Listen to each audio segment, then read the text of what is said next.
ہمارے زمانے میں لوگ مشورہ نہیں دیتے، حکم دیتے ہیں. وہ کہنے جی میری مننی نہیں سی تے پھر میں نے پوچھا کیوں سی. وہ بھائی آپ سے مشورہ مانگا تھا، آپ نے حکم دے دیا ہے. مشورہ وہ ہوتا ہے کہ قبول بھی کیا جا سکتا ہے اور رد بھی کیا جا سکتا ہے. بہت سارے صحابہ کا مشورہ حضور نے چھوڑ دیا. حضرت سلمان فارسی نے عرض کی یا رسول اللہ صلی اللہ علیہ وسلم، ہمارے علاقے میں یہ ہوتا ہے کہ وہاں خندق کھود لی جاتی ہے، اتنی بڑی چوڑی، اس میں آگ جلائی جاتی ہے، گھوڑا دور سے بھی دوڑ کے آئے تو خندق کو پھلانگ نہیں سکتا. اگر ہم یہ کام کر لیں تو وہ مدینے میں داخل ہی نہیں ہو سکیں گے. تو حضور نے فرمایا یہ ٹھیک ہے، لیکن وہ خندق کھودنی ہے اور بھوک میں کھودنی ہے اور کڑاکے کی سردی میں کھودنی ہے. تو کون کھودیں گے؟ صرف مرید، صرف شاگرد، صرف جماعت کے کارکن؟ قربان جائے. مدینے والے محبوب نے فرمایا مجھے بھی اوزار دو، میں بھی تمہارے ساتھ کام کراؤں گا. بلکہ صحابہ فرماتے ہیں، بخاری مسلم میں موجود ہے، فرماتے ہیں جو چٹان ہم سے نہیں ٹوٹتی تھی وہ بھی رسول کریم نے ہمیں توڑ کے دی. اور کتنے دن یہ کتنے کو دن آخر یہ کام کیا جا سکتا ہے؟ 2-4 دن. میں نے کہا ہمارے ہاں تو ٹرینڈ ہی بدل جاتا ہے. اب ہمارے کپڑے پرانے نہیں ہوتے، اب ان کا رواج بدلتا ہے، اب ڈیزائن بدل جاتے ہیں، ترتیب بدل جاتی ہے.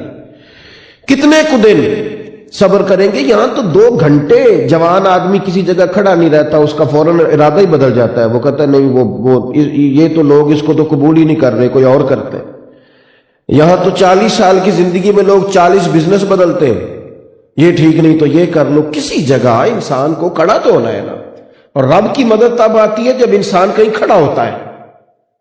قرآن مجید نے اللہ کی مدد کی جو ترتیب بیان کی ہے وہ یہ ہے کہ ان الذین قالوا ربنا اللہ ثم استقاموا تتنزل علیہم الملائکہ. تو رب کا نام لے کے ڈٹ جا، پہلے تو ڈٹ. تتنزل علیہم الملائکہ، پھر اللہ کی مدد نازل ہوگی.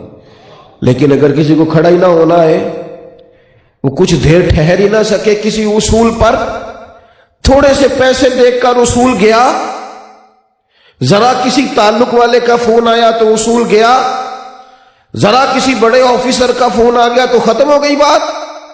یہ تو نظریاتی لوگ کام نہیں کرتے. وہ کہتے ہیں جو ہوتا ہے ہو جائے. انسان کی زندگی اس کے اصولوں سے جڑی ہوئی ہوتی ہے، اس کے قاعدے سے جڑی ہوئی ہوتی ہے. وہ کیا اگر ان چیزوں کا پریشر قبول کرے گا تو پھر زندگی کیسے گزارے گا؟ کتنے دن یہ محاصرہ رہا. میری بات پر پھر غور کر لیں کہ غربت ہے. صحابہ نے پیٹ پہ پتھر باندھے ہیں اور اللہ کے رسول نے 2 باندھے. اور کڑاکے کی سردی ہے، کھانے کو چیز کوئی نہیں اور ہاتھوں سے مشقت کرنی ہے. کتنے کو دن یہ محاصرہ رہا، یہ پورا مہینہ رہا. 4 دن میں لوگ پریشان ہو جاتے ہیں. ہو جی بٹے روٹی مانگ رہے ہیں، وہ جناب گھر جانا ہے، خواتین شکوہ کر رہی ہیں، والد صاحب اعتراض کر رہے ہیں، کیا کچھ لوگ بہانے کرتے. قربان جائے 1 مہینہ یہ محاصرہ رہا. مہینہ. مدینے کے منافقین یہود و نصارہ سوچ پر مجبور ہو گئے کہ مسلمان آج کمزور پڑے کہ کل پڑے، آج پڑے کہ کل پڑے. لیکن پورا مہینہ رسول کریم ڈٹ کے کھڑے رہے اور حضور کو دیکھ کر صحابہ کھڑے رہے. وہ جو آئے تھے نا اکٹھے ہو کے کہ اب تو ہم ان کو صفحہ ہستی سے مٹائیں گے معاذ اللہ، وہ جب مہینہ گزر گیا تو ایک دوسرے پر الزام دینے لگے، کہنے لگے تو نے ہمیں کہا تھا چل. دوسرا قبیلہ کہنے لگا تم نے ہمیں کہا تھا چلو گے تو کامیابی ہوگی. پہلے ایک دوسرے کو متون کیا، لان تان کیا، پھر آندھیاں آئیں تو خیمے اکھڑے. اور جب وہ نکل کے بھاگے تو میرے محبوب کے صحابہ اٹھ کے جب رسول کریم کا جلوہ دیکھ رہے تھے اور حضور کی اداؤں کو دیکھ رہے تھے اور ان کامیابیوں کو دیکھ رہے تھے تو عرش کے مالک نے کہا لَقَدْ كَانَ لَكُمْ فِي رَسُولِ اللَّهِ أُسْوَةٌ حَسَنَةٌ.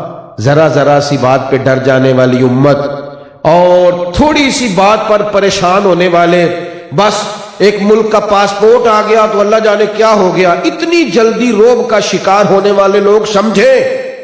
رب کہتا ہے لَقَدْ كَانَ لَكُمْ فِي رَسُولِ اللَّهِ أُسْوَةٌ حَسَنَةٌ. تمہارے لیے میرے رسول کی زندگی میں بہترین نمونہ ہے.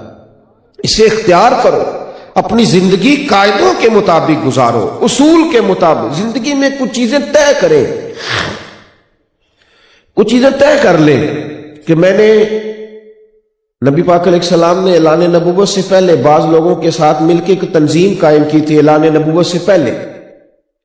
سیرت کی کتابوں میں ہمیں وہ معاہدہ ملتا ہے، فرمایا یہاں ہاتھ پہ ہاتھ رکھ کے جوانوں وعدہ کرو. محبوب اس جماعت کا حصہ تھے. فرمایا کبھی کسی ظالم کو کسی غریب پر ظلم نہیں کرنے دیں گے. یہاں طے کرو. میں چھوٹا آدمی ہوں، بڑی بات کروں گا تو پتہ نہیں سجے گی کہ نہیں سجے گی، لیکن میں کہا کرتا ہوں کہ کسی علاقے سے صرف 10 بندے کھڑے ہو جائیں نا، صرف 10 لوگ صرف کھڑے ہو جائیں کہ ہم ظلم نہیں ہونے دیں گے، تو ظلم کے تو پیر ہی کوئی نہیں ہوتے. جتنا بزدل ظالم ہوتا ہے دوسرا ہوتا ہی کوئی نہیں. سب سے زیادہ بزدل ظالم ہوتا ہے، اس لیے کہ اس نے ظلم کیا، وہ کامتا ہے. لیکن کیا ہمیں پتہ نہیں ہوتا کہ جس کے ساتھ ہم کھڑے ہیں وہ ظالم ہے کہ مظلوم ہے؟ کیا فائل پڑھتے ہی ہمیں سمجھ آ نہیں جاتی کہ بندہ کس طرح کا ہے؟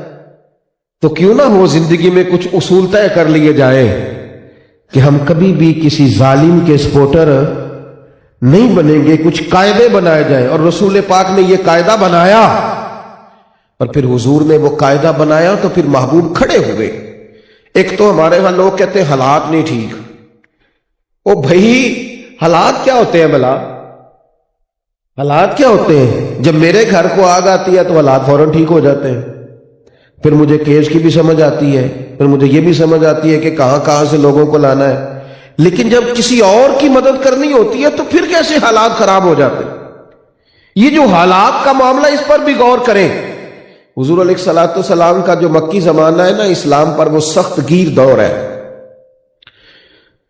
یعنی مسلمان دار ارقم کے اندر چھپ کے نماز پڑھتے ہیں. اب حالات کیسے ہوں گے، گراؤنڈ ریالٹی کیا ہوگی، سب سمجھ سکتے ہیں.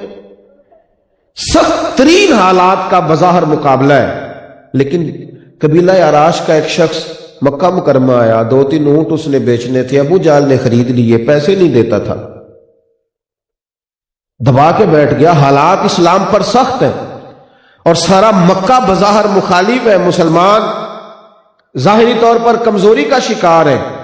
تو کسی کافر نے نا بطور تمسخر معاذ اللہ حضور کی طرف اشارہ کر کے کہا وہ جو بیٹھے ہیں نا وہ تیری مدد کر سکتے ہیں. وہ شخص کہتا ہے میری سمجھ، کیونکہ جو بندہ غریب ہوتا ہے نا بیچارہ، وہ تو رو رہا ہوتا ہے، اور میں نے مظلوموں کو دیکھا ہے، میں نے غریبوں کو دیکھا ہے، سڑک بھی سیدھی نظر نہیں آتی. پھر تو میرے بھائی ان کو دستخط کرنے بھول جاتے ہیں. لیکن کیا بتائیں، بعض اوقات جن سے کچھ لکھوانا ہوتا ہے وہی کہہ رہے ہوتے ہیں پہلے پینسلوں کا ڈبہ لے کے آؤ. کیا کریں، کس راہ کا تعین کریں، کیسے کر کے نکلیں؟ آپ کبھی غور کریں گے کہ جب انسان پر پورا بوجھ بنا ہوتا ہے اور پھر اس سے جب کیفیات پوچھی جا رہی ہوتی ہیں، جب حالات پوچھے جا رہے ہوتے ہیں، تو پھر کئی لوگ تو ایسے ہیں جنہوں نے رپٹ درج کرانا چھوڑ دیا. نقصان یہ ہوا کہ ظلم مضبوط ہوتا گیا، مظلوم پیچھے ہٹتے گئے، ظالموں کی رسی دراز ہوتی گئی. انہیں محسوس ہوا کہ شاید ہمیں پوچھنے والا کوئی نہیں، حالانکہ ان بطش ربک لشدید، ساری عدالتیں زمین پہ نہیں لگنی، ایک رب نے بھی لگانی ہے. ہاں ایک عدالت وہ بھی لگائے گا اور کہتا ہے ابھی میں نے ڈھیل دی ہے، پھر جب میں پکڑوں گا تو رب سے زیادہ شدید کسی کی پکڑ. او وارث شاہ مان کری نہ وارثاں دا، او تے بے وارثہ کر کے مار دائی. لیکن کب جب احساس ہو انسان. اس شخص نے آ کے عرض کی یا رسول اللہ صلی اللہ تعالی علیہ وسلم،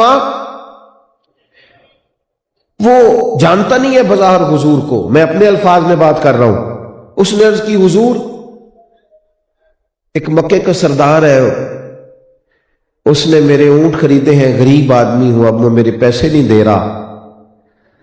تو میں نے سرداروں سے بات کی ہے، تو جب اس کا نام بتایا تو یہ تو کانپنے لگے ہیں، اور ایک نے آپ کی طرف اشارہ کیا. اور وہ شخص کہتا ہے میں حیران تھا کہ انہوں نے مجھے بھیجا ہے، پر یہاں تو حال یہ ہے کہ سادے سے کپڑے ہیں، زمین پہ بیٹھے ہیں، میں 10 باتیں کرتا ہوں تو محبوب ایک جواب دیتے ہیں، اور وہ بھی دھیما بولتے ہیں. دھیما تیرے آگے ہے یوں دبے لچے فصحا عرب کے بڑے بڑے، کوئی جان منہ میں زبان نہیں بلکہ جسم میں جان نہیں. اور بریلی کے امام فرمانے لگے ان کی باتوں کی لذت پہ بے حد درود، اور ان کے خطبے کی ہیبت پہ لاکھوں سلام، اور جس کے گچھے سے لچھے جڑے نور کے ان ستاروں کی نزہت پہ لاکھوں سلام، اور جس کی تسکین سے روتے ہوئے ہنس پڑے اس تبسم کی عادت پہ لاکھوں سلام۔ فرماتے شہزادے سنو، اللہ آپ کو خوش رکھے، اللہ آپ کو بہتر صلہ دے، میری بات پر توجہ کریں۔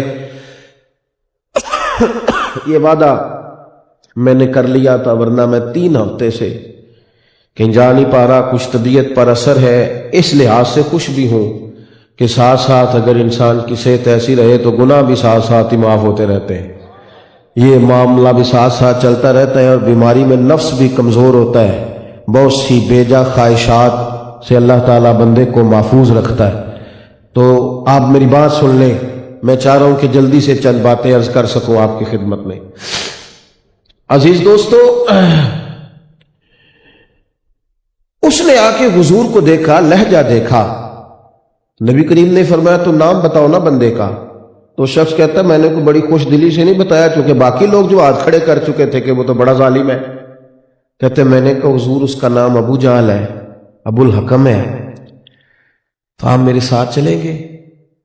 تو کہتے ہیں کریم محبوب نے نا مجھے تھپکی دی اور فرمایا فکر کیوں کرتا ہے، چل نہ میں ابھی تیرے ساتھ چلتا ہوں۔ میں نے کہا کہ آپ حالات دیکھ کے مظلوم کے ساتھ کھڑے ہوں گے، یا پہلے آپ دیکھیں گے کہ ظالم کا منصب کیا ہے؟ پہلے آپ یہ دیکھیں گے کہ میرے گھر تک آگ کیسے آ جائے؟ او خدا کے بندے، ایک بندہ ہوتا ہے صرف ظالم کے سامنے کھڑا ہونے والا، وہ ایک ہوتا ہے، پھر اس ایک کو اللہ پورا قافلہ بنا دیا کرتا ہے، اس ایک کو اللہ جماعت بنا دیتا ہے۔ اللہ کے پیارے محبوب علیہ السلام ساتھ چلے، یعنی ساتھ چلے، صرف ٹیلی فون نہیں کیا، یہ نہیں کہا کہ میں نے رکا لکھ دیا ہے، یہ نہیں فرمایا جا تیرا کام ہو جائے گا، یا میں نے لیٹر پیڈ پہ لکھ دیا ہے، میں نے کارڈ کے پیچھے تحریر کر دیا تو فکر نہ کر، حضور ساتھ چلے، اس کے ساتھ نہیں جس کا 6000 ووٹ تھا، اس کے ساتھ نہیں جو آدمی کئی ٹوکریوں سمیت آیا تھا، اس کے ساتھ نہیں جو اونچی کرسی پر بٹھایا جاتا تھا۔ ناراض ہو گئے آپ لوگ؟ تو ادھر ادھر تو نہ باتیں کریں، میرے ساتھ کریں، یہ خوگر حمد سے تھوڑا سا گلا تو سن لے، سنے نا یار، قربان جاؤں، یہ میں اور آپ سب اس سوسائٹی کا حصہ ہیں، کسی ایک کی بات نہیں کر رہا، آپ غور فرمائیں گے۔ حضور ساتھ چلے، کہتے سارے رستے میں سوچتا رہا کہ بھلا حضور کے تو دھیمے دھیمے انداز ہیں، تو بڑا ظالم ہے، میں 2-4 ملاقاتیں کر چکا ہوں، وہ تو کہتا جا جدھر سے ملتے ہیں لے لے، نہیں میں دیتا۔ کہتے قربان جاؤں، محبوب بڑے دھیمے دھیمے نظریں جھکائی، تھوڑی تھوڑی باتیں کرتے، سادہ لب و لہجہ، لیکن جب ابو جہل کا دروازہ آیا تو میں نے دستک دی، اور جب دروازہ کھلا تو محبوب نے فرمایا تو ہٹ جانا پیچھے۔ کہتے ہیں جب میں پیچھے ہٹا تو پھر میں نے ان جھکی ہوئی نظروں کو اٹھتے دیکھا، پھر میں نے اس لہجے کا دبدبا دیکھا۔ بریلی کے امام کہنے لگے غضب سے ان کے خدا بچائے، نور باری جلال میں ہے۔ کہتے ہیں محبوب کریم علیہ الصلوۃ والسلام کے چند جملے، فرمایا تو سردار بنتا ہے کیا غریبوں کا خون چوس کے سرداری کرے گا؟ سردار بھیک بھاک والے کو کہتے ہیں کہ لوٹ لینے والے کو کہتے ہیں؟ تو میں یہ غریب پردیسی کہیں سے آیا اور اس کے تو نے پیسے دبا لیے، کب دینے ہیں پیسے جلدی بتا۔ کہتے اگلا جملہ نہیں بن پڑا، ابو جہل تو کانپنے لگا، کہنے لگا جی میں ابھی آیا لے کے۔ کہتے اگلے ہی لمحے جب وہ پیسے میری طرف بڑھ رہے تھے تو میں پھر نہ پیسے دیکھ رہا تھا نہ کامیابی دیکھ رہا تھا، میں معصوم آمنہ کو دیکھ رہا تھا، میں حضرت عبداللہ کے اس در یتیم بیٹے کو دیکھ رہا تھا، لب و لہجے کی سادگی، یہ حسن، یہ انداز، یہ رعنائی۔ کہتے ہیں حضور تو مجھے دے کے چلے گئے، لیکن لوگوں میں دن کے اجالے میں بھی ان کے حسن تکلم کا شیدائی بن گیا، اور میری راتوں میں جب وہ خوابوں میں آتے ہیں تو تب بھی ان کا پیکر رانا مجھے اپنی طرف کھینچتا ہے۔ حضور نے یہ نہیں دیکھا کہ حالات کا تناظر کیا، یار زندگی میں کہیں انسان کھڑا تو ہو، کسی جگہ وہ بات تو کہہ سکے۔ ہمیں تو اس طرح کی سیاست سکھائی جا رہی ہے، اس طرح کا ماحول بنایا جا رہا ہے، خبردار جماعتوں کے بتوں میں قید نہ ہونا، کسی سے اختلاف کرو تو فقط دلیل کی حد تک، اور دلیل مل جائے تو اختلاف ختم، باقی ان بتوں سے باہر نکلو۔ ہم ایک دین کے ماننے والے ہیں، ایک وطن کے رہنے والے ہیں،